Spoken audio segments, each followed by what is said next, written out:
Welcome to టీ10. నేను రేవతి. రాజకీయ నేతలను బెదిరించడానికి మాత్రమే పిఎంఎల్ఏను కేంద్ర ప్రభుత్వం ఉపయోగిస్తున్నట్లు తేట తెల్లమైంది. 5.5 ఏళ్లలో 132 మంది ప్రస్తుత మాజీ ఎంపీ, ఎమ్మెల్యే, ఎమ్మెల్సీలపై మనీ లాండరింగ్ కేసులు నమోదు చేశారు. అందులో కేవలం 5 పైనే విచారణ పూర్తి అయింది. అందులోనూ ఒకరికే శిక్ష పడిందని కేంద్రం తెలిపింది. అంటే దీని ప్రకారం పిఎంఎల్ఏను రాజకీయంగా ఉపయోగించుకుంటున్నారని స్పష్టమైంది.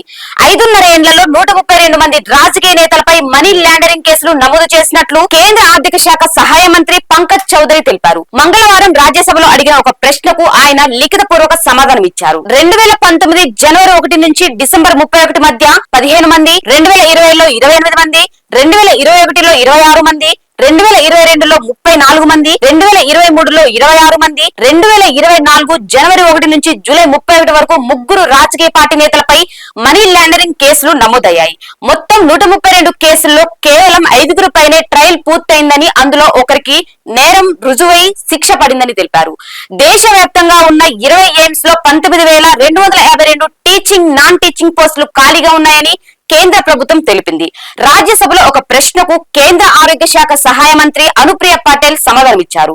దేశవ్యాప్తంగా 20 ఎయిమ్స్ లో 2,114 ఫ్యాకల్టీ, 17,138 నాన్ ఫ్యాకల్టీ పోస్టులు ఖాళీగా ఉన్నాయి. మంగళగిరి ఎయిమ్స్ లో 125 ఫ్యాకల్టీ, 477 నాన్ ఫ్యాకల్టీ పోస్టులు ఖాళీగా ఉన్నాయి. అలాగే 3 ఏళ్లలో దేశంలోని ఉన్న 20 ఎయిమ్స్ లో 422 మంది డాక్టర్లు రాజీనామా చేశారు. అందులో మంగళగిరి ఎయిమ్స్ లో 38 మంది డాక్టర్లు ఉన్నారు.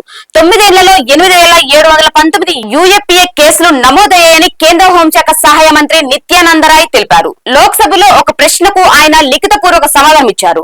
2014 నుంచి 2024 వరకు పిఎంఎల్ఏ కేసులు 5,297 నమోదు చేశారు. 2014 నుంచి 2022 వరకు 8,719 పిఎంఎల్ఏ కేసులు నమోదు చేశారు. విశాఖపట్నం పోర్టు 15 ప్రాజెక్టులను పూర్తి చేసిందని కేంద్రం పోర్టులు, షిప్పింగ్ శాఖ మంత్రి సర్బానంద సోనోవాల్ తెలిపారు. రాజ్యసభలో వైసీపీ ఎంపీ వైవి సుబ్బారెడ్డి అడిగిన ప్రశ్నకు ఆయన లిఖిత పూర్వక సమాధానం ఇచ్చారు. విశాఖ పోర్టు 1,354.73 కోట్ల విలువైన మొత్తం 26 ప్రాజెక్టులను చేపట్టగా అందులో 15 ప్రాజెక్టులను పూర్తి చేసిందని, ఇంకా 11 ప్రాజెక్టులు అమల్లో ఉన్నాయని తెలిపారు. అలాగే విశాఖ పోర్టు సామర్థ్యం ఉపయోగంలో పెరుగుదల ఉందని, 2020-21లో 52% నుంచి ప్రస్తుతం 59.1% సామర్థ్యం ఉపయోగం జరిగిందని తెలిపారు. ఇది ఇవాల్టి న్యూస్. చూస్తూనే ఉండండి టీ10.